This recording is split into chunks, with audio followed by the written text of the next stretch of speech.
ఇంత బలమైనటువంటి ఆరాధనలో దేవుడికి మహిమకరంగా నడిపించినటువంటి గాయగాన్ని దేవుడికి ఆశీర్వదించి దీవించుకుందాక. గాక అంటే ఏం చేయాలండి? మీరేమన్నా కాక నా పక్కన నేను ఉన్న కాక అంటున్నారు. ఎవరి పనులలో వాళ్ళు ఉన్నారు. దేవుడు బయట వారిని మీ శక్తి మీకు ఆశీర్వదించుకుంటారు. సిద్ధపడాలి కదా మరి కదా. చర్చ్కి వచ్చినామంటే ప్రాముఖ్యమైనది ఏంటంటే జీవవాక్యంను వినుట, దేవుని యొక్క వాక్యం చే దర్శింపబడుట, కదిలింపబడుట కదండి. అప్పుడే అభివృద్ధి కలుగుతుంది, అప్పుడే విడుదల, అప్పుడే సంతోషం, సమాధానం దొరుకుతుంది, విజయం దొరుకుతుంది. మరి జీవవాక్యం వరకు మనం నడిపించడానికి రెవరెండ్ భాస్కర్ రావు గారు విశ్వవాళ్ళ నుంచి మన మధ్యలో ఉన్నారు. వాళ్ళు ఉండడం మనకు ఎంతో సంతోషకరము. మరి వారు మనల్ని వాక్యం నడిపించాలని వారు మనకు ఆహ్వానిస్తున్నాం. ఈ సమయంలో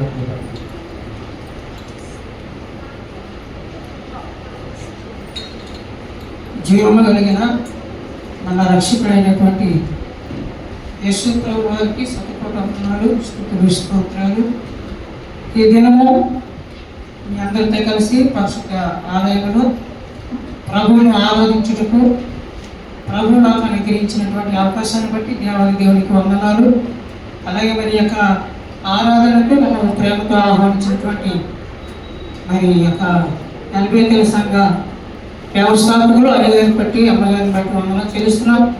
అలాగే సంఘ కాపురంలో మరి దేవయ్య శ్యామశంకర గారికి వారి కుటుంబానికి వందనాలు. సంఘ పెద్దలకు ప్రతి ఒక్కరికి కూడా హృదయపూర్వక వందనాలు తెలియజేస్తున్నాం. ఇంతవరకు దేవుని పాటల ద్వారా, ఆరాధన ద్వారా, బల్ల ఆరాధన కార్యక్రమం ద్వారా, సండే స్కూల్ కార్యక్రమం ద్వారా, సాక్ష్యముల ద్వారా దేవుని నామాన్ని కనపరిచాం. ఈ శ్రేష్టమైన సమయంలో కొద్ది నిమిషాలు దేవుని యొక్క వాక్యాన్ని మనం ధ్యానం చేద్దాం. ఏది ఒకసారి అందరూ గట్టిగా హల్లెలూయా చెప్పండి. ఒకరికి ఒకరు పక్కన అందరూ వందనాలు చెప్పండి. సేకరించుకోండి. పక్కన ఇప్పుడు రావే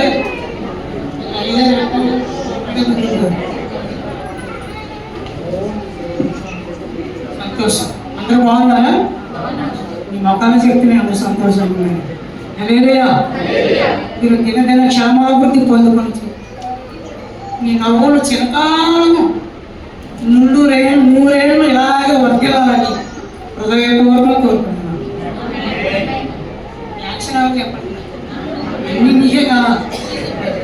సంతోషం.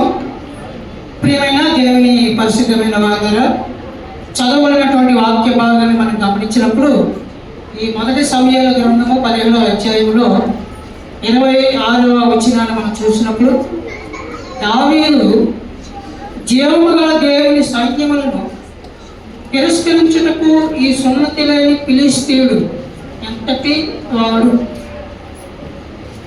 చిన్న ప్రార్థన చేసుకో.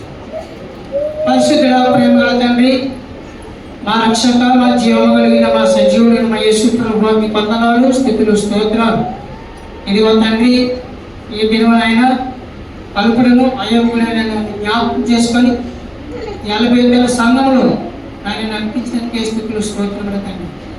మీకు జీవము కలిగిన, శక్తి కలిగిన వాక్యమును ధ్యానించుకుని నిలబడి ఉండగా పరిశుద్ధాత్మదేవ ఈ దీనులైన జ్ఞాపకం చేసుకుని బలపరిచి నడిపించి సహాయం చేయండి.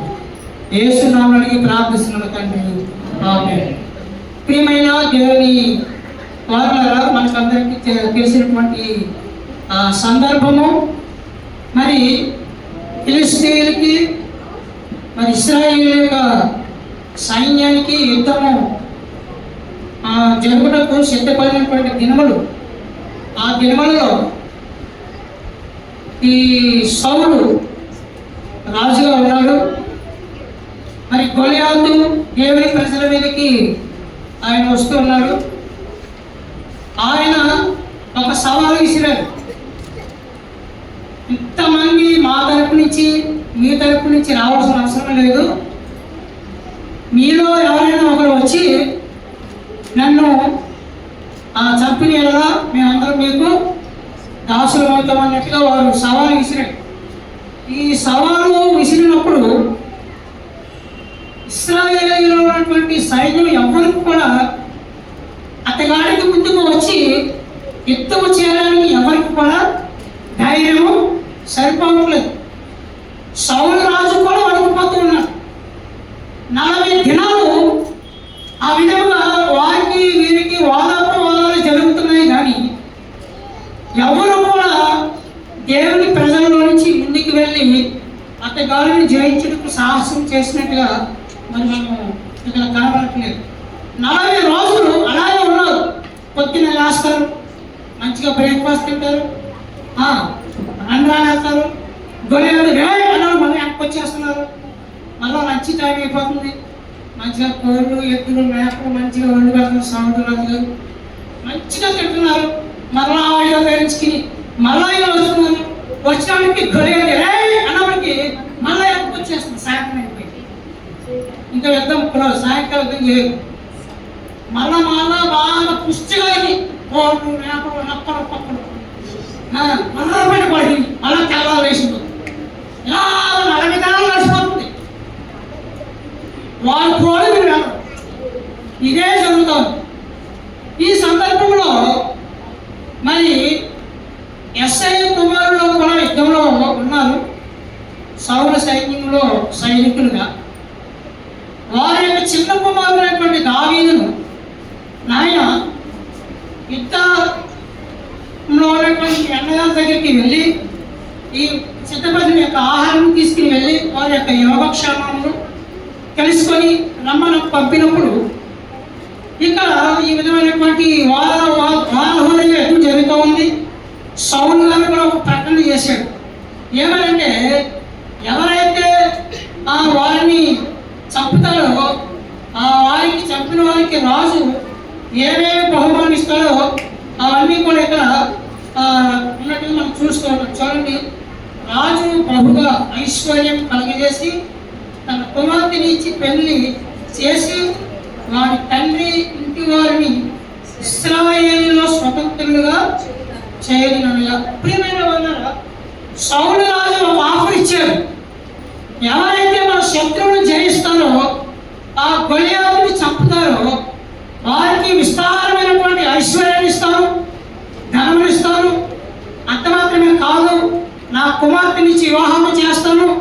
ఇశ్రాయేలులో వాళ్ళు నచ్చబడతారు, ఉన్నతమైనటువంటి స్థానాలు కల్పిస్తానని మరి సౌలు రాజు ప్రకటన చేసినప్పుడు చాలా మందికి ఆశపడుతుంది, కానీ వెళ్ళేంత ధైర్యం ఎవరికి లేదు. అప్పుడు ఈ దావీదు ఈ మాటలన్నీ వింటూ ఉన్నాడు. ఏమిటి అని ఈ దావీదు అప్పటికి వచ్చి ఏమేమి చేస్తారంటున్నాడు రాజుగారు, అసలు ఏమేమి ఇస్తారంటున్నాడు, వారు చేస్తే ఏమేమి లాభం, ఏమేమి బహుమానాలు ఉన్నాయి, ఇలాంటి విషయాలన్నీ కనుక్కుని ఒకరి దగ్గరికి వస్తూ ఉంటే వాళ్ళ అన్నగారు కూడా చూసి ఇతని మీద కోపపడ్డారు. కోపపడి ఈ సందర్భంతో జరిగిన తరువాత దావీదు ఏమంటున్నాడు తెలిసిన, అసలు వాడు ఎవడో వాడు జీవమగల దేవుని సైన్యము తిరస్కరించడానికి వాడెందుకు వాడు అసలు ఎవడు వాడు సున్నతి సంస్కారం లేని ఫిలిస్తీన్ వాడు మానవసలేడు, వాడు దేవుని ఎరిగిన వాడు, వాడు అన్యుడు. మనవెవరు సర్వ సృష్టికర్త అయిన జీవమగినటువంటి దేవుని ప్రజలు మనం, ఆయన సైన్యం. అలాంటి సున్నతి సంస్కారమైనటువంటి ఒక అంగడికి ఆ ఫిలిస్తీన్కి మీరంటే భయపడేది రాష్ట్రంలో మీకు దేవుని ప్రజలు అంటారు, విశ్వాసులు అంటారు, ఆరాధన చేస్తారు, ప్రార్థన చేస్తారు, అన్నీ ఉన్నాయి. కానీ శత్రువులు చూసినప్పటికీ గడగడగడ వణుకుపోతున్నారు. మీరెక్కడ ఉన్నారు అని రోషం లేని మాటలు మాట్లాడుతూ ఉన్నారు, పౌరుషంతో మాట్లాడుతూ ఉన్నారు. ఎవరతను బాలుడు, ఒక చిన్నవాడు ఉన్నటువంటి రోషం చూడండి. ప్రియమైన దేవుని ప్రజల పరిశుద్ధ జనాంగమా, ఫిలిస్తీయుడు అనగా వాడు శత్రువు. ఫిలిస్తీన్ అంటే శత్రువు.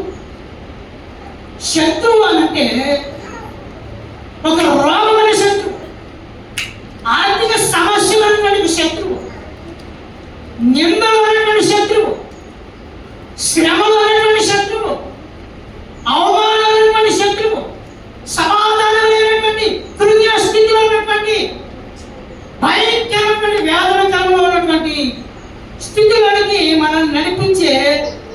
పరిస్థితులే ఆ ఫిలిస్తీన్లు, ఆ గొలియాతు. ప్రియమైన దేవుని పరిశుద్ధమైన వాళ్ళ ఈ యొక్క దావీదు అంటున్న మాట, భూమి ఆకాశములను సృష్టించి సర్వ సృష్టికి కారణభూతులైనటువంటి ఆ జీవములైనటువంటి దేవుని ప్రజలైనటువంటి మనము వాడికి మనం భయపడి వాడి సంఖ్య నేను చూస్తాను, వాడిని ఒక్క దెబ్బతో వాడిని చంపేస్తాను కానీ రోషంగా మాట్లాడుతూ ఉన్నాడు. ఏం అర్థం కావట్లేదు. ఇదేంటాడు చూస్తేనేమో చిన్నవాడు, వీడేమో గొర్రెలు కాసుకునేవాడు. మనమేమో చిన్నప్పటి నుంచి యుద్ధలేఖ కలిగినారు, సైన్యంలో ఉన్నవారు. మనమే దినాలుగా గడగడ వణికిపోతూ ఉన్నాం. రాజ్యాన్ని పరిపాలిస్తున్నటువంటి సౌలు రాజు సైతము వణికిపోతూ ఉన్నాడు. వారి ఎదుటికి వెళ్ళి నిలబడడానికి సాహసం చేయలేకపోతున్నాడు. విద్యార్థులు విచిత్రంగా వీళ్ళ మాటలు, వీళ్ళ ధోరణి, ఇది పరిస్థితి అని ఆశ్చర్యంగా చూస్తూ ఉన్నారు. ఈ మాట ఈ మాట ఆ మాట ఈ మాట ఆ మాట ఆ మాట వెళ్ళి ఈ మాటలు సౌలు రాజు యొక్క చెవులు పడ్డాయి. వాళ్ళ దగ్గర తీసుకున్నాడు. సౌలు దగ్గరికి తీసుకుని వస్తే చూస్తే చిన్న ఆయనకు అర్థం కావట్లేదు. అసలు ఏంటి ధైర్యం, అసలు ఏంటి పరిస్థితి? మేము 40 రోజులుగా వాడిని ఎదిరించలేకపోతూ ఉన్నాము. వాడు ఎదురికి నిలబడడానికే మాకు ధైర్యం సరిపోవట్లేదు. ఎంతో విస్తారమైన సైన్యం ఉంది, బలం ఉంది. యుద్ధంలో 6 వాళ్ళు ఉన్నారు సైన్యంలో. వాళ్ళ దగ్గర ఏమన్నాయి? కత్తులు ఉన్నాయి, బాణాలు ఉన్నాయి, విలువలు ఉన్నాయి, రకరకాల ఆయుధాలు ఉన్నాయి. కానీ ఎవరు కూడా అతగాలను జయించడానికి ముందుకు రాలేని పరిస్థితి నాతో సహా. నీవు చూస్తేనేమో పిల్లవాడివి, పైన నీ వృత్తి అంటే గొర్రె కాసుకునేవాడివి. అసలు నీకు ఏమి చేత కాదు. ఇంత ధైర్యంగా మాటలు నీకు ఎలా వస్తున్నాయి? అసలు ఏంటి నీ బ్యాక్గ్రౌండ్ ఏంటి? అయ్యా నా బ్యాక్గ్రౌండ్ ఏమి లేదయ్యా, ఏదో దేవుని కొరకు బట్టి గొర్రెలు కాసుకుంటారు, బతికేస్తున్నా. నాకు తెలిసింది ఒకటే, నేను ఆరాధిస్తున్న యేసు జీవమున్న దేవుడు. హల్లెలూయా హల్లెలూయా. అది ఒక్కటే నా బ్యాక్గ్రౌండ్, నా బలము, నా సైన్యము, నా సమస్తము, నా ఆధారము. నేను ఆరాధిస్తున్నటువంటి నా యేసయ్య తప్ప మరి ఎవరు లేదయ్యా. అవునా? అలాగా మరి ఏం చేస్తావు ఇప్పుడు? ఏం చేస్తావు ఏంటి? ఒక్కరి చూపించాను దేవుడు నా మాట ఒక్కరి సంగతి చెబుతావా అని. అవును ప్రభా, అవును రాజా, నేను గొర్రెలు కాస్తూ ఉన్నప్పుడు ఒకసారి ఎలుగుబంటి వచ్చింది, ఇంకొకసారి సింహం వచ్చింది. గొర్రె పిల్లలు ఎత్తుకుపోతూ ఉంటే వాటిని పట్టుకుని వాటి యొక్క కవలను పిగిలించి ఒక్క గుర్తుకు వాటిని చంపి గొర్రె పిల్లలను వాటి నోటిల నుంచి విడిపించగలిగినటువంటి శక్తిని, బలమును ఆరాధిస్తున్నటువంటి యేసయ్య నాకు ఇచ్చాడు. అలాంటి భయంకరమైనటువంటి మృగాలనే చంపగలిగినటువంటి శక్తిని, బలమును, ధైర్యాన్ని ఇచ్చినటువంటి ఆ శత్రువు, ఆ మృగాలను ఇచ్చినటువంటి జయం ఇచ్చినటువంటి ఆ జీవమైనటువంటి దేవుడు వీళ్ళని కూడా తుత్తులుగా చేయగలిగినటువంటి శక్తి నాకు ఇచ్చాడు. అసలు వీడంత పెట్టడు, అసలు పేరు ఎక్కడానికి వాడు అర్హత లేదు వాడికి. మనం ఎవరు? కలువరి శిలువలో సకల మానవుల రక్షణార్థమై, అందరి పాపముల నిమిత్తమై నీవు నేను అనుభవించాల్సినటువంటి ఆ శిక్ష ఆయన మీద వేసుకుని ఆఖరి బొట్టు వరకు ఆయన కలువరి శిలువలో అందరి కొరకు రక్తం కాచి మరణాన్ని ఆయన మరణించి మరణాన్ని జయించి తిరిగి వేసినటువంటి సజీవమైనటువంటి జీవము కలిగినటువంటి యేసయ్య పెట్టింది. హల్లెలూయా హల్లెలూయా. అలాంటి దేవుడి ప్రజల మీద వాడు వచ్చేది. అసలు వాడు ఎంతటి వాడు? ప్రియమైన వాడు ఈ మధ్యవారం కలుస్తుంది. గొలియాతు అనేటువంటి శత్రువు నీ మీదకి వస్తూ ఉంటాడు. భయపడకూడదు.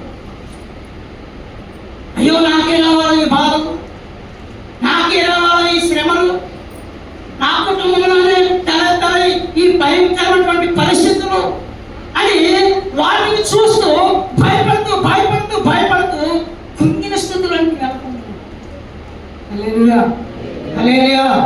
అలాంటి సమయంలో మనం అనుకోవాల్సింది ఏంటంటే తీసుకురా, రే నువ్వెంత కొడుకు రాను ఎవరిని శత్రువు అంటే ఎవరు? అది వెరీ గుడ్. సాతాను ఎలా కనిపిస్తున్న పరిస్థితి మన మీద లేనిపోయి నిందలు మోపుతుంటారు కొంతమంది. వీళ్ళు ఎట్లయినా సరే మనం పాడు చేయాలా, వీళ్ళు ఎట్లయినా సరే మనం కిందకి అనవదొక్కాలి, వెనక్కి లాగాలి.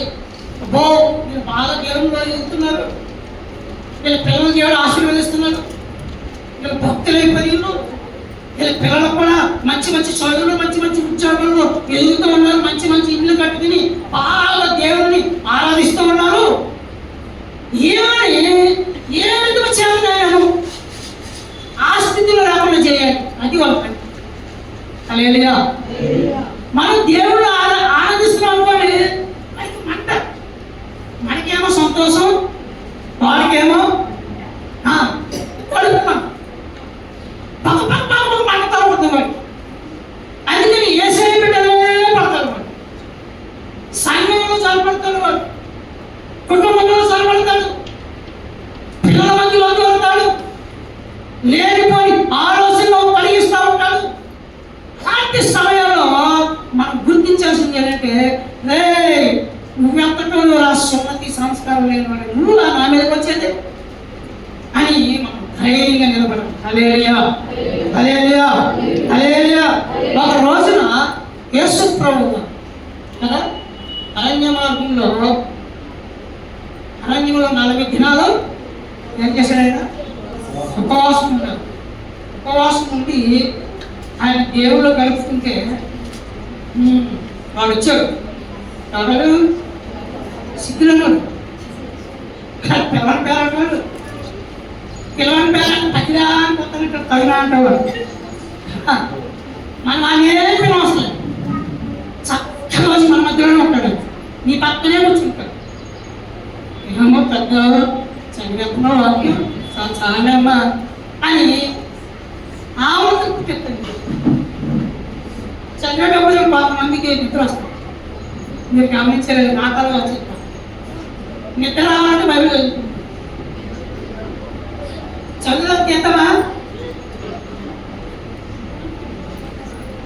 వెలుగు వస్తానికి నేను నాకు పేపర్లు వెళ్ళిపోతాయి సర్వేసిన అది ఏమి లేదు అక్కడ.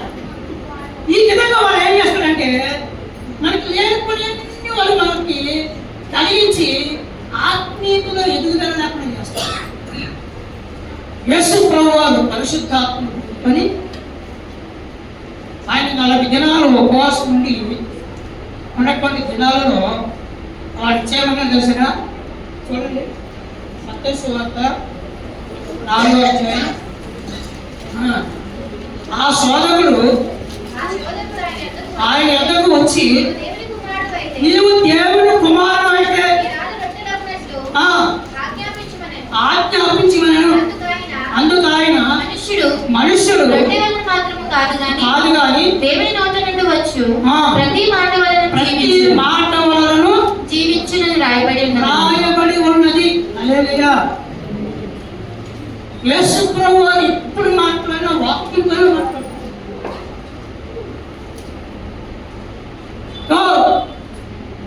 వాడు కూడా యేసు ప్రభువు 40 దినాలు కఠిన దీక్ష యేసు పరిశుద్ధాత్మ పొందుకున్నావు.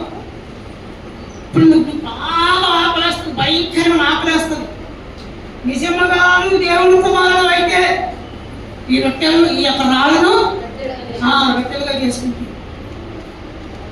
యేసు ప్రభువు తెలిసిన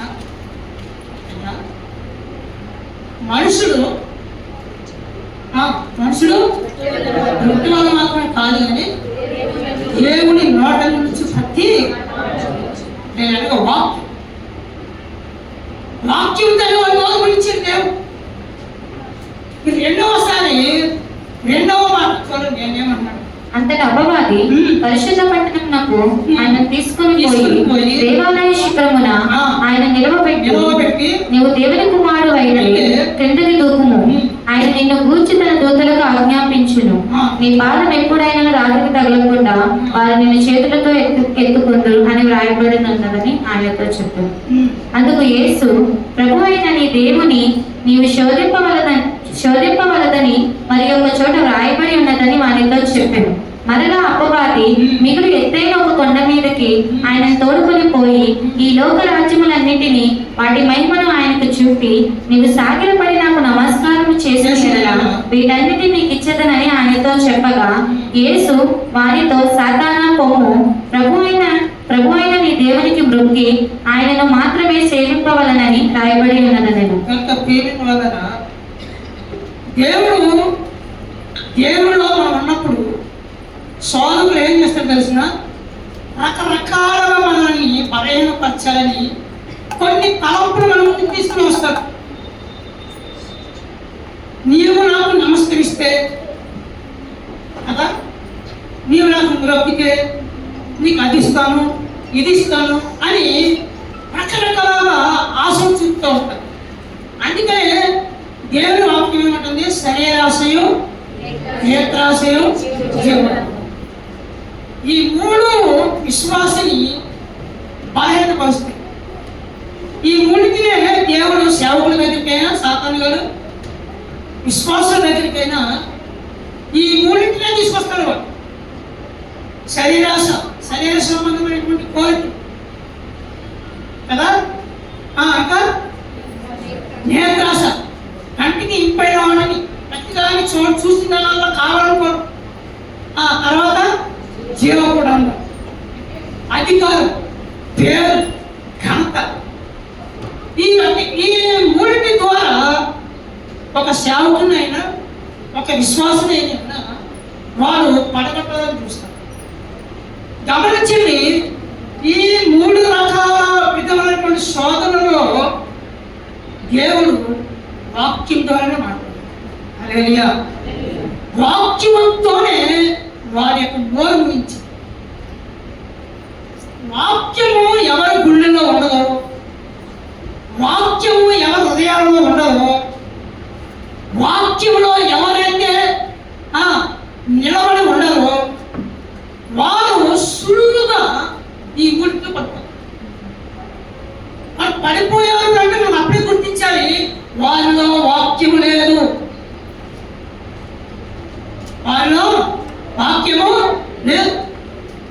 అందుకనే దేవుడి వాక్యం 1 యోహాను 4:4 మీలో ఉన్నవాడు లోకంలో ఉన్నవాడి కంటే గొప్పవాడు కనుక మీరు వారిని హల్లెలూయా.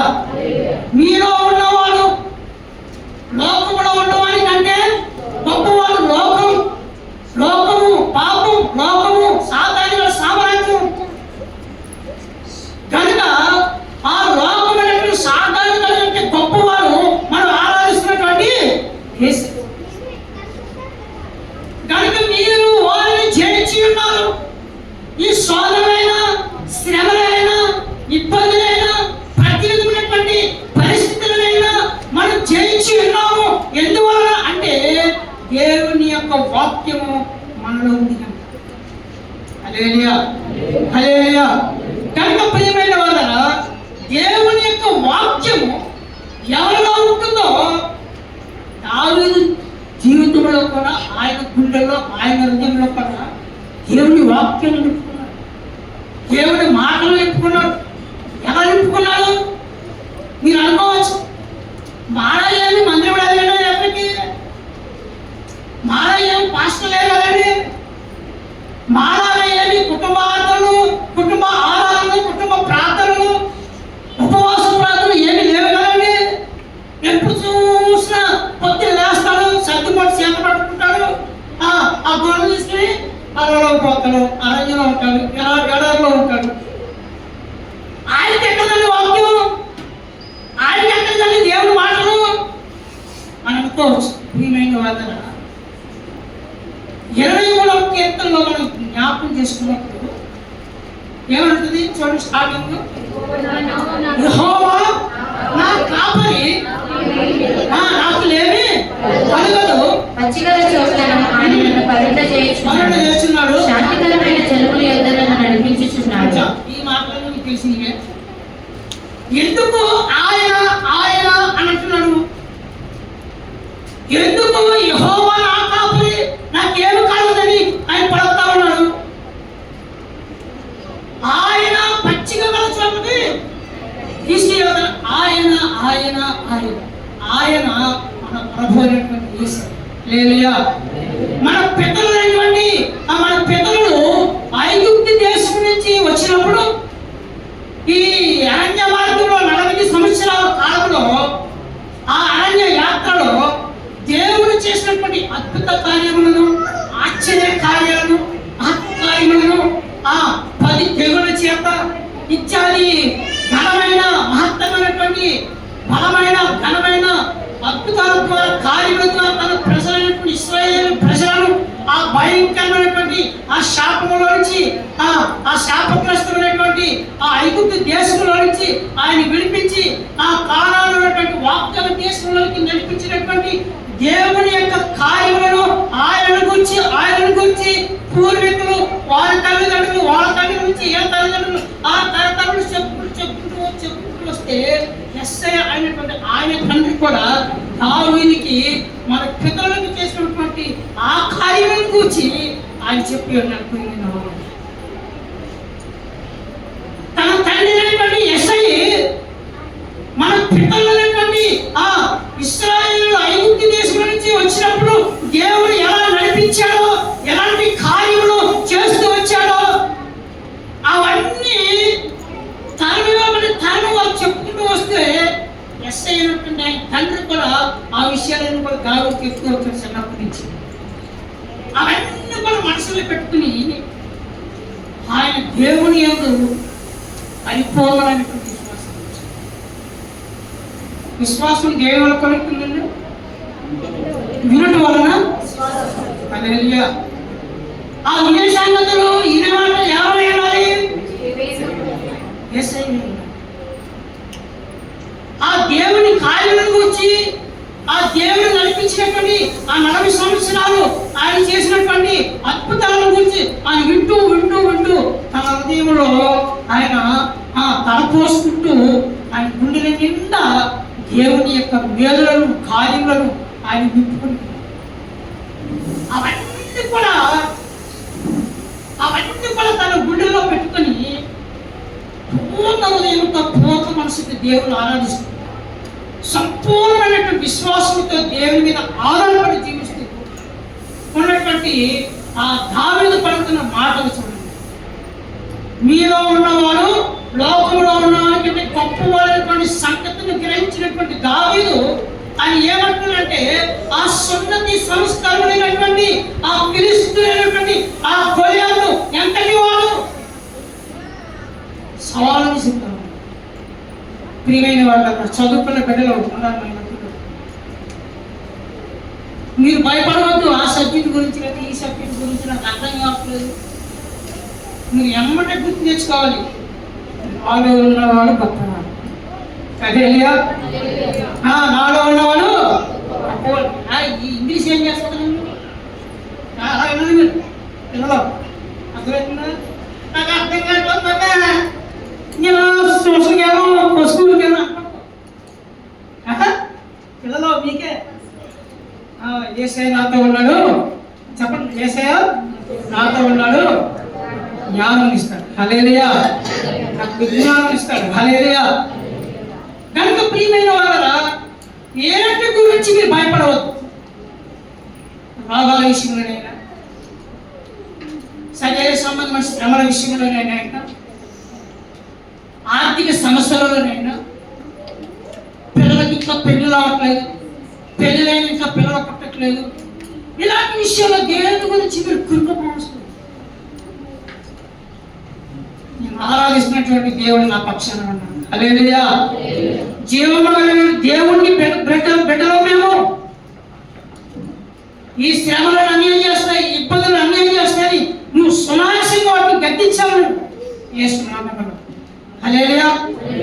ఎప్పటి నీ దగ్గర నుంచి బాధపడుతుంది మళ్ళీ దగ్గరికి రమ్మని రావాలి. ప్రియమైన వల్ల ఈ విధముగా దావీదు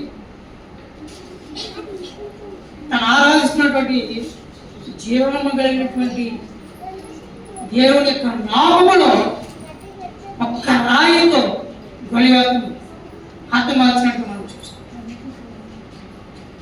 మనము ఇలాంటి శ్రమలను, శోధనలను వీటన్నిటిని జయించాలి అంటే ఒకటి దావీదు వలె ఏం కలిగి ఉండాలి?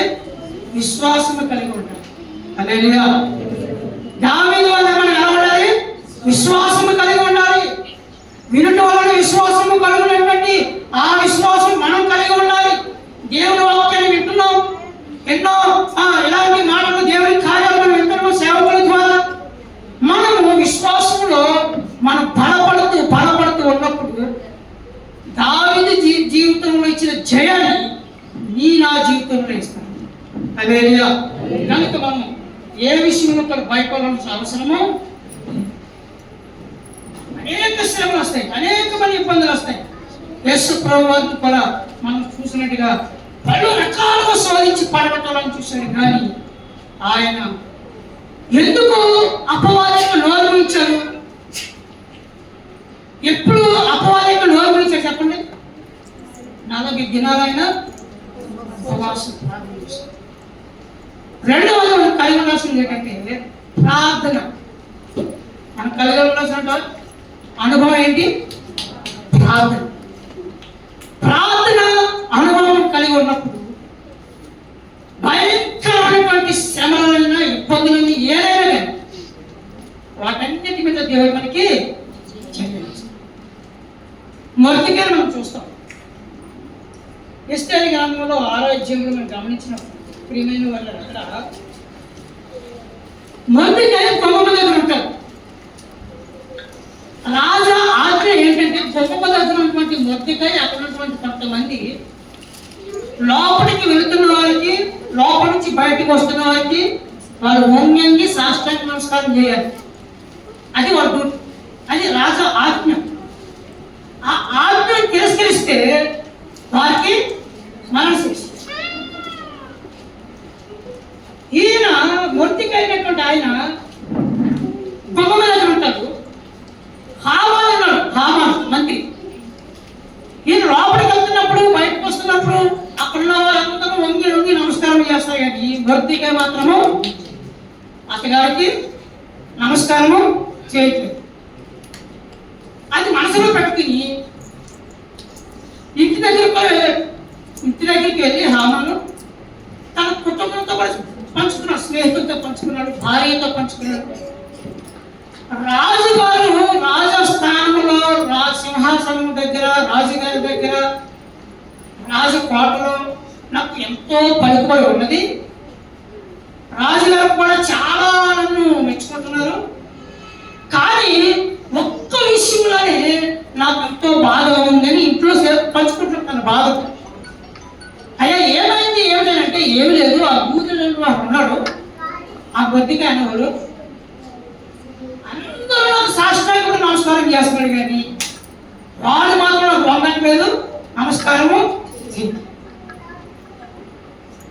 వాడున్నంత కాలం ఆ అవమానాన్ని భరించలేదు. తల దించుకున్నట్టు అయిపోతుంది, తల కొట్టేసినట్టు అయిపోతున్న పరిస్థితి అని తన బాధనంతా చెప్పుకుంటే వాళ్ళేమో సలహా ఇచ్చేది తెలిసిన వాడిని చంపే, వాడి కొరకు నువ్వు ఏం చేస్తావు? ఒక ఉరిపోయి ఒకటి ఏర్పరిచి వాడి దాని మీద ఉరి తీసేస్తే అడ్డం తొలగిపోతుంది అని వాళ్ళ ప్రణాళిక వేసుకున్నారు. ఇంత లోపల ఒక రోజు రాత్రి రాజుగారికి నిద్ర పట్టలేదు. నిద్ర పట్టకపోతే ఆయన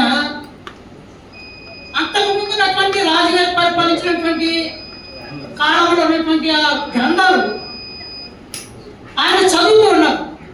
ఈ చదువుతూ ఉన్నప్పుడు మొర్దెకై విషయము ఆయన చదువుతున్నటువంటి గ్రంథంలో దొరికింది. ఏమని? ఇద్దరు నపుంసకులు ఉన్నారు.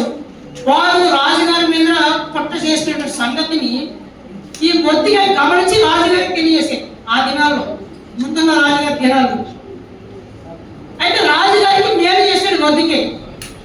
అది గమనించినటువంటి రాజు మొర్దెకైకి ఏమైనా సత్కార్యం జరిగిందా, ఏమైనా గౌరవం లభించిందా అని హామాను అడిగితే ఏమి చేయలేదండి అంటే, అయితే రాజుగారు, ఒక మనిషిని రాజుగారు కనపరచాలంటే వాడిని ఏ విధంగా కనపరచాలో చెప్పుకున్నాడు. ఎవరిని?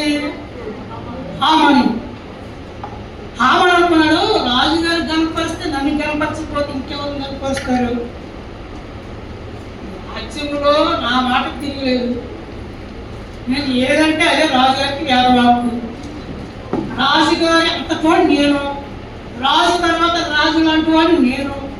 ఒకవేళ గణపరచాలన్నా, హెచ్చించాలన్నా, గౌరవ మర్యాదలు సత్కారాలు చేయాలన్నా నాకు కాదు ఇంకెవరు చేస్తారు అని ఈ విధంగా చేయాలి, ఈ విధంగా చేయాలి.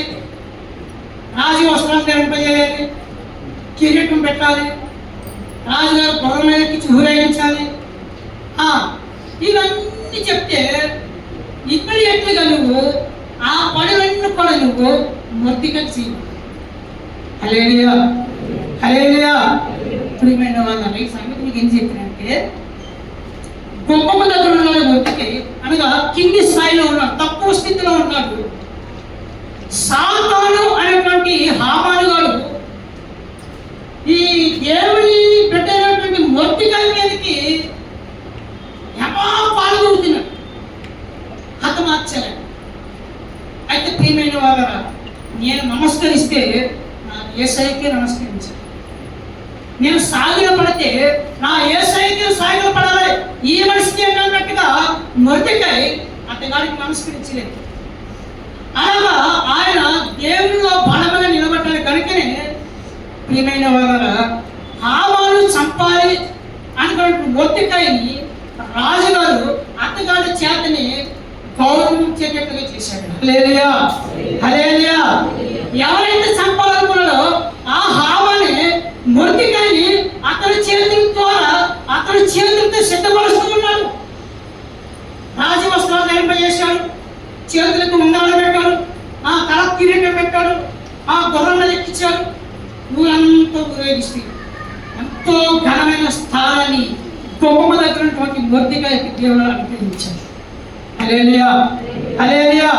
ప్రియమైన వాళ్ళ హామాను ఎవరినైతే చంపాలనుకున్నాడో అదే ఉరిపయ్య మీద హామాను చచ్చిపోయాడు. చూసారా? మొర్దెకైలో ఉన్నవాడు లోకంలో ఉన్నవాడి కంటే గొప్పవాడైనటువంటి యేసయ్యను సంపూర్ణంగా ఆశ్రయించాడు కనుక శత్రువు కూలిపోయేటట్టుగా దేవుడు చేశాడు. ఈ మధ్యాహ్న కాలం ఎవరైనా సరే నీ మీద కానీ, నీ కుటుంబం మీద కానీ, నీ పిల్లల మీద కానీ ఎవరైనా సరే నిన్ను పాడు చేయాలి అని, ఎవరైనా నీకు హాని కలపడాలని, కీడు చేయాలని ఎవరైనా సరే నీ మీదకి వస్తున్నారు, హామాను వలె ఏం చేసినా నువ్వు దేవుల్లో దేవుళ్ళ స్థిరపడం, దేనికి భయపడడం అవసరం లేదు. అలా ఉన్న రోజున ఒక దినాన ఎవరైతే నీకు కీడు చేయాలని తలపెట్టి చూస్తున్నారో, ఎవరైతే నీకు పాడు చేయాలని చూస్తున్నారో వారు ఎదుటే దేవుడు ఘనమైన స్థితిలో చేస్తాడు. హల్లెలూయా, హల్లెలూయా, హల్లెలూయా.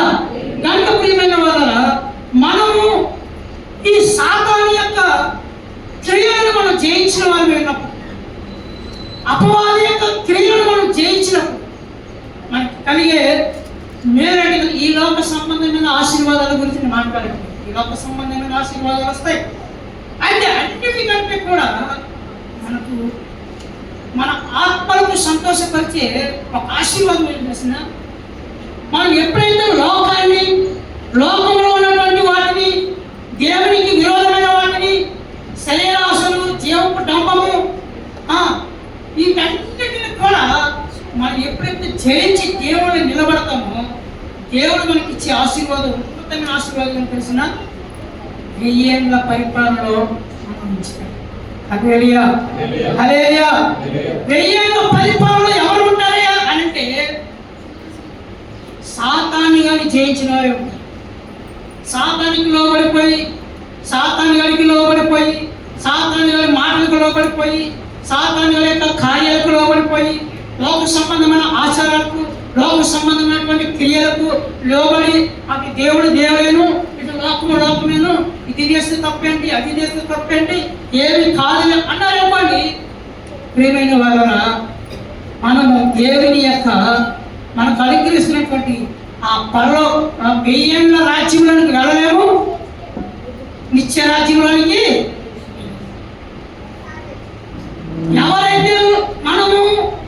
ఎవరైతే సాతాను జయిస్తారో, లోకాన్ని జయిస్తారో వారు మాత్రమే 1000 ఏళ్ల పరిపాలనలో కొత్త రాజ్యం, నూతన ఆకాశము, నూతన భూమి. ఆ 1000 ఏళ్ల పరిపాలనలో ప్రియమైన వారు అందరం కూడా ఉండేటట్టుగా దేవుడు ఆశీర్వాదం చేస్తాడు. అక్కడ ఎలాంటి ఏమో అక్కడ వేసిన బంగారం అక్కడే ఉంటుంది. నువ్వు 4 కేజీల బంగారం ఉందనుకోండి, ఆ 4 కేజీల బంగారం రోడ్డు పరచుకోండి, నువ్వు ఎన్ని దినాలు తిరిగి వచ్చిన ఆ బంగారం అక్కడే ఉంటుంది. ఎవరు తీసేవాళ్ళు ఉంటారు. 1000 ఏళ్ల పరిపాలన, సింహాలు, జంతువులు ఉంటాయి, 4 పాములు ఉంటాయి. మన పిల్లలు పాములతో ఆటలాడుకుంటాం. సింహాలతో మనం సాంగత్యం జరుగుతాం, ఆటలాడుతూ ఉంటాం. వాటితో శాంతి సమాధానం కలిగినటువంటి రాజ్యం. ఆ రాజ్యంలోనికి మనం వెళ్ళాలంటే ఈయన అంటున్నాడు కదా దావీదు, సున్నతి లేని ఈ ఫిలిష్తీయుడు ఎంతటి అలా మనం ఈ లోకాన్ని మనం ఎప్పుడైతే ఈ ఎంతటి వాడు ఇది ఎంతటిదని మనం తీసివేస్తామో అప్పుడు మనకు జయించాలి. ఒక రోజున నాకు ఒక ఆలోచన వచ్చింది. ఏమనంటే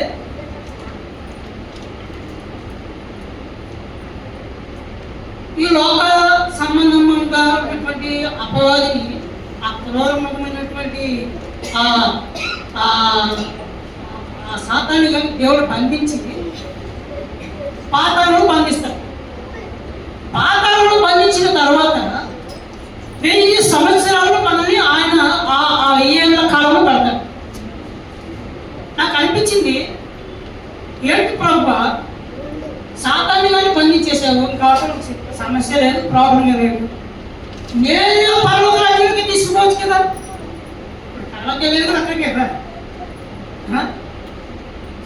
7 ఏళ్ళలో గొరపిన మహోత్సవము, తర్వాత 1000 ఏళ్ళలో పరిపాలన, ఆ తర్వాత నిత్యరాజ్యం, పర్వత రాజ్యం.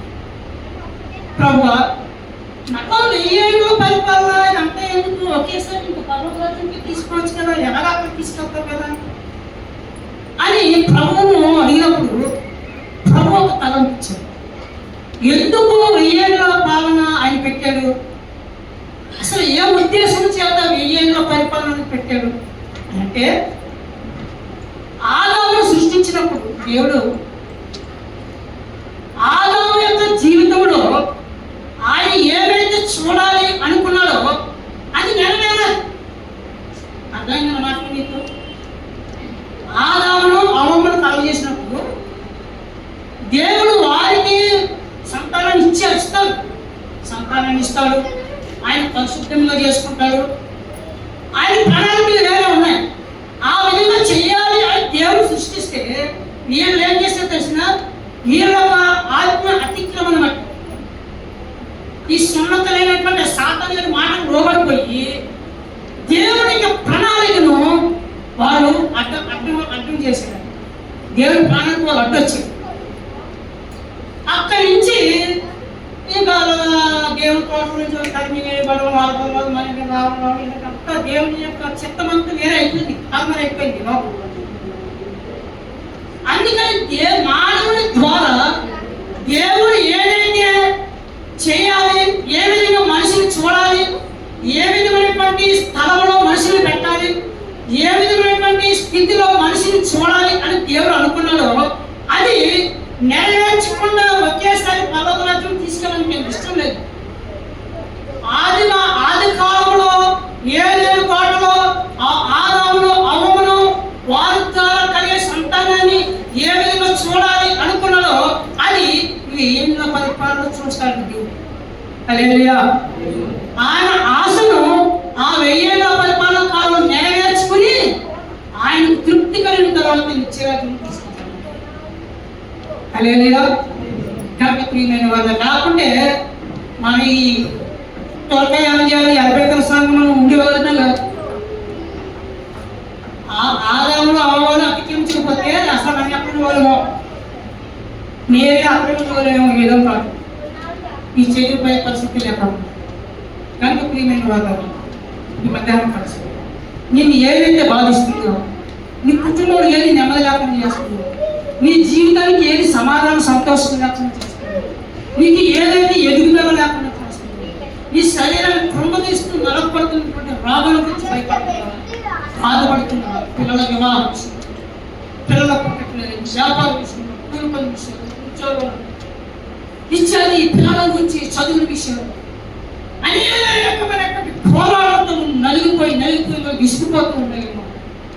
దావీదు కూడా ఏమన్నానంటే, ఒరే నిన్ను ఎంత చూడరా హల్లెలూయా, నిన్ను బాధిస్తుందని పట్టుకుని ఒరే నువ్వెంత చూడరా, నీ జీవనం గల దేవుడిని పెట్టను అని నువ్వు రోషము కలిగి నీవు నిలబడినప్పుడు ప్రియమైన వాళ్ళ నిన్ను ఏదైతే బాధిస్తుందో దానిని మీ యొద్ద నుండి దేవుడు పాల్గొ. హల్లెలూయా. నీ కుటుంబంలో నెమ్మది, సమాధానం, సంతోషం, రక్షణ, ఆనందం అనుగ్రహించి నీ కుటుంబంలో దేవుడు ఒక ఘనమైనటువంటి కార్యములు ఒత్తిగా జీవితంలో కలగజేసి ఆయన కలగజేసి ఈ లోకంలో ఒక ఉన్నతమైన స్థితిలో వెలుగుగా ఆయన ఉంచాలని ఆశపడుతున్నాడు. కనుక ప్రియమైన వాళ్ళ మనం ఎప్పుడైనా సరే మనం కృంగిపోతున్నప్పుడు, నలిగిపోతున్నప్పుడు, అవమానాల్లో, నిందల్లో, శ్రమలలో మనం గుర్తుంచుకోవాల్సిందని దావీదు వల్ల మనం ధైర్యం కలిగి విశ్వాసంలో ఉంటాం. హల్లెలూయా, హల్లెలూయా. మొర్దెకై వలె లోకానికి, లోక సంబంధమైన ఆచారాలకి లోబడకుండా దేవుడు స్థిరంగా ఉండాలి. యేసుక్రీస్తు ప్రభువు వారి వలె శోధకులు వచ్చి మనం శోధిస్తూ ఉన్నాం, ప్రార్థనతో నిలబడాలి. హల్లెలూయా. అలా ఉన్నప్పుడు దేవుడు ఘనమైన స్థితిలో ఉంచుతాడు. అలాంటి స్థితిలో మన కుటుంబాలను, మన సంఘాన్ని ఉంచాలని ఆశపడుతూ ఇచ్చిన సమయాన్ని బట్టి నేను దేవునికి వందనాలు చెల్లిస్తూ మరొకసారి దైవజనుడికి వందనాలు చేస్తూ మాటలు ముగిస్తున్నాను.